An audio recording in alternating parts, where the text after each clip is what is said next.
नमस्कार बच्चों, मैं डॉक्टर शंकर लाल। इससे पहले का जो मेरा वीडियो था कंटूर्स लाइन समोच्च रेखाएं, उसके बारे में बताया था। वो फर्स्ट पार्ट था। अब इसका ये दूसरा भाग है जिसमें कैसे उच्चावच निरूपण की विधियों के द्वारा, समोच्च रेखाओं के द्वारा उच्चावच बनाया जाता है, कैसे कंटूर्स लाइन डाली जाती हैं।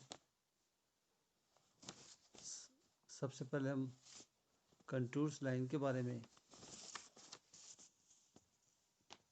जानें कि कंटूर्स लाइन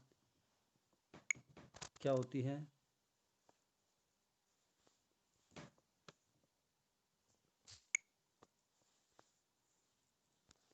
कंटूर्स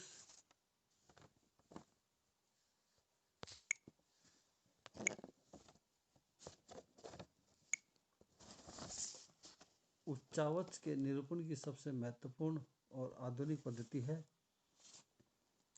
किसी भी स्थान के औसत, जो मीन सी लेवल है या आधार तल है, से समान ऊंचाई के स्थानों को मिलाने वाली रेखा को कंटूर्स लाइन कहते हैं।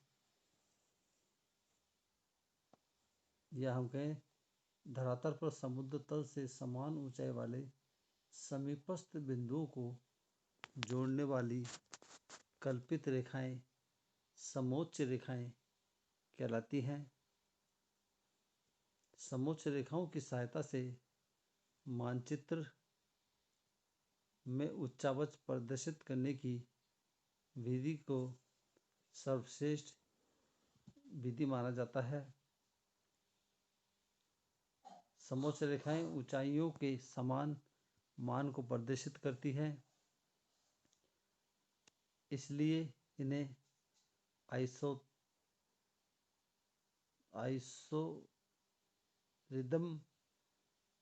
आइसोमेट्रिक भी कहते हैं।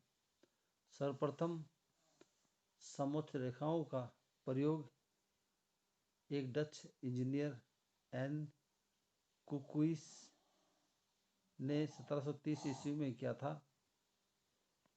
अब उच्चावच की जो विशेषताएं हैं, ऐसे तो इसकी 4 विधियां हैं। इससे पूर्व के जो वीडियो में मैंने अवगत कराया था।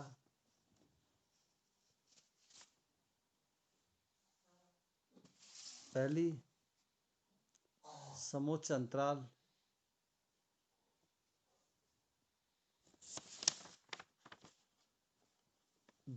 दूसरा, समान रेखाओं के मध्य की क्षैतिज दूरी।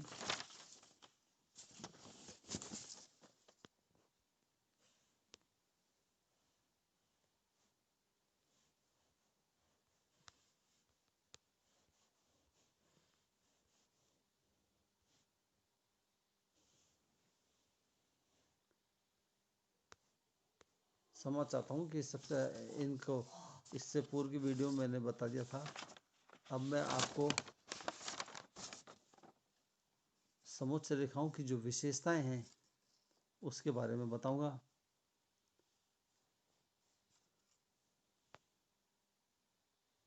समोच्च रेखाएं बनाते समय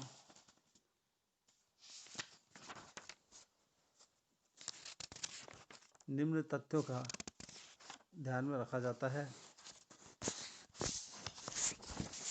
समोच्च रेखाएं निरंतर युक्त होती हैं, इसलिए इन्हें एक किनारे से दूसरे किनारे तक या बंद प्रतिरूप में बनाया जाता है। इन्हें एक समान वक्र के रूप में बनाया जाता है।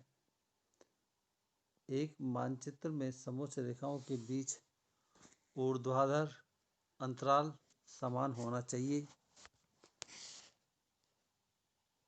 दो समोच्च रेखाओं की परस्पर को असमान ऊंचाई होने की स्थिति में काटती हुई नहीं खींची जा सकती, परंतु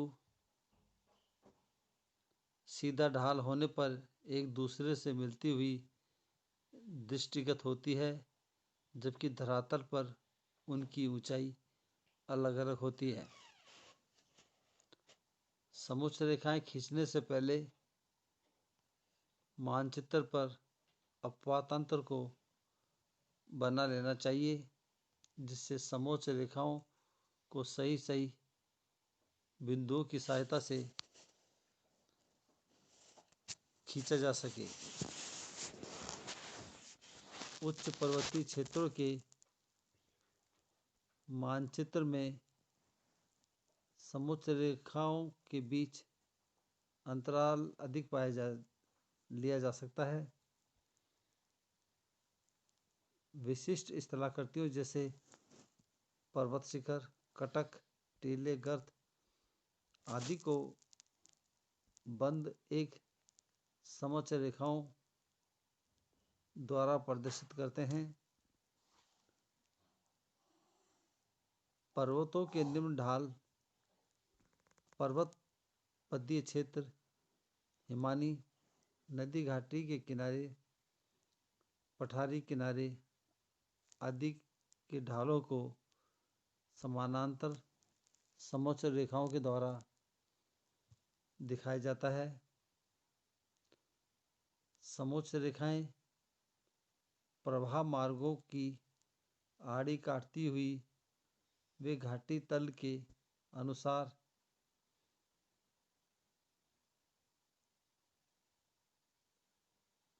तय या न की भांति ऊपर मुड़ती हुई खींची जाती है। समोच्च रेखाओं का संख्याकरण का या मान को एक सिद्ध में खंडित करके प्रत्येक रेखा के मध्य में खींचा जाता है। धरातली ढाल मंद होने पर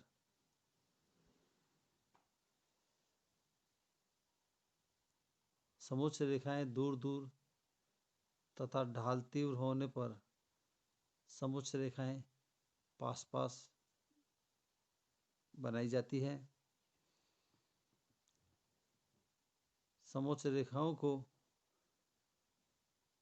ये तो थी हमारी विशेषताएं, किस तरह से समोच्च रेखाओं बनाते समय उपरोक्त बिंदुओं को मद्देनजर ध्यान में रखा जाता है। अब इसकी जो विधियां हैं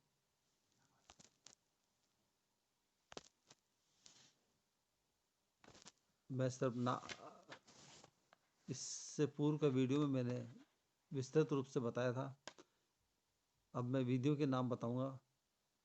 परंपरागत विधि, ट्रेडिशनल मेथड, इसमें सर्वेक्षण उपकरणों की सहायता से जैसे एलिडेट, डंपी लेवल, समपटल आदि को एक स्टेशन ऊंचाई ज्ञात करके समस्त क्षेत्र के समोच्च बिंदु प्राप्त करने के बाद धरातलीय लक्षणों को ध्यान में रखते हुए समोच्च रेखा ऊर्ध्वाधर अंतराल निश्चित करके समोच्च रेखाएं बनाई जाती हैं।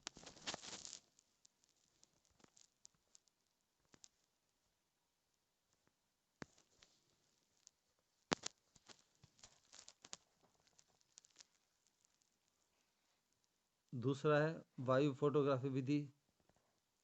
वायुयानों के द्वारा लंबावत फोटो द्वारा धरातलीय स्वरूप का फोटोग्राफिक विभिन्न ऊंचाइयों से, विभिन्न कोणों से, रंगों से तथा विभिन्न प्रकाश की स्थितियों से खींचना आरंभ करके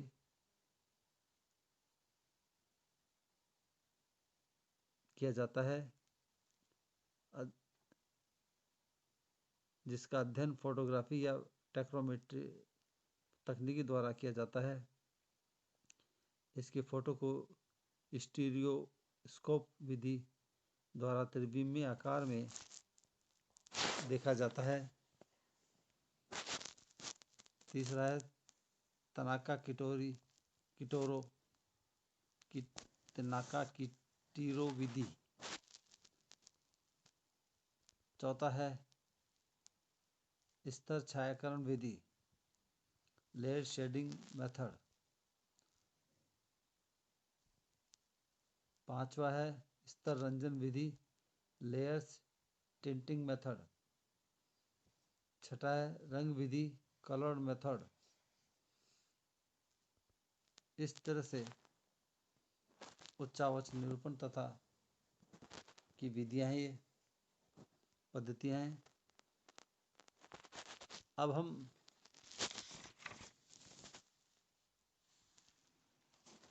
विभिन्न प्रकार के जो समोच्च रेखाओं के द्वारा उच्चावच बनाया जाता है, उच्चावच का निरूपण किया जाता है, आज हम पठार व कॉनिकल हिल के बारे में बताएंगे। कॉनिकल हिल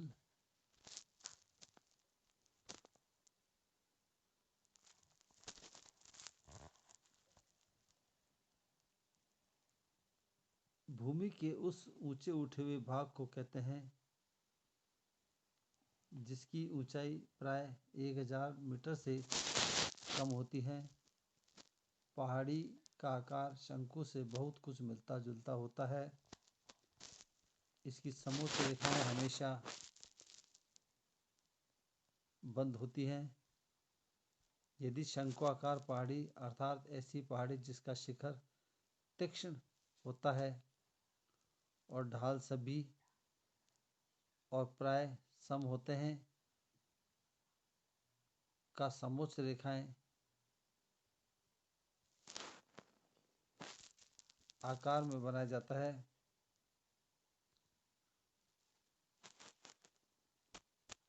इसमें पठार दूसरे नंबर पर पठार चौरस शिखर परंतु तीव्र ढालों युक्त स्तर रूप को पठार कहते हैं। यह प्राय 300 मीटर से अधिक ऊंचा होता है। जब कटाव की शक्तियां नदी पठार को बहुत काट कर लंबे व गहरे मार्ग बना देती है तो उसे कटा फटा अथवा विर्धित पठार, जिसको बोलते हैं डिसेक्टेड कहते हैं। जब पठार पर्वत श्रेणियों से घिरा हुआ हो तो उसे अंतर पर्वतीय पठार कहते हैं। जब पठार किसी पर्वत श्रेणी के निम्न भागों में स्थित हो तो उसे पर्वतीय पदीय पठार पेडीमोंट प्लेटू कहते हैं। समोच्च रेखाओं के द्वारा पठार दर्शाने के लिए किनारे की ओर समोच्च रेखाएं पास पास बनाई जाती है, जबकि मध्यवर्ती भाग समोच्च रेखाओं से लगभग रहित बिना समोच्च रेखाओं के रहता है। इस तरह से पठार और कॉनिकल हिल की विशेषता है। पठार बनाते वक्त इसके जो सेक्शन होते हैं ए और बी, यहाँ पर किनारों पर कंटूर्स लाइन पास पास होती हैं और बीच का स्थान कंटूर्स विहीन रहता है, अर्थात वह एरिया समतल होता है मध्य का भाग। लेकिन जो किनारे का भाग है जहाँ पर समोच्च रेखाएं पास पास होती हैं, इसका मतलब ढाल तीव्र होता है। इस तरह से लंब गिराकर पठार का निर्माण किया जाता है। ऊर्ध्वाधर तथा क्षैतिज रूप से लंब गिरा के और पठार का निर्माण होता है, जिसके किनारे तीव्र खड़े होते हैं और मध्य का भाग समतल होता है। इस तरह से कॉनिकल हिल की चोटी तीक्ष्ण होती है, ढाल समान रूप से होता है, समोच्च रेखाएं बाहर से अंदर की ओर इनकी ऊंचाई बढ़ती जाती है। इस तरह से और समान दूरी पर समोच्च रेखाएं होती हैं। इस तरह से कॉनिकल हिल एक समान ढाल के रूप में भी जाना जाता है दोनों तरफ। और जो दोनों का सेंटर होता है, जहाँ पर तीक्ष्ण भाग होता है बिल्कुल नुकीला, उसे कॉनिकल हिल कहते हैं। पठार में समोच्च रेखाएं किनारों पर पास पास होती हैं। इसका मतलब ढाल तीव्र है। और मध्य का भाग समोच्च रेखाओं के विहीन होता है, अर्थात वहाँ पर लगभग पठारी भाग समतल होता है। इस तरह से समोच्च रेखाओं के आधार पर हम पठार, कॉनिकल हिल बनाया जाता है, जो कि प्रतीक चिन्हों के रूप में जाना जाता है। इस तरह से आज पठार तथा कॉनिकल हिल के बारे में ही बताया गया। जो मेरे आगे का वीडियो होगा कंटूर्स लाइन का तृतीय भाग, उसमें दूसरे जो कंटूर्स हैं, समान असमान ढाल, सीढ़ीनुमा,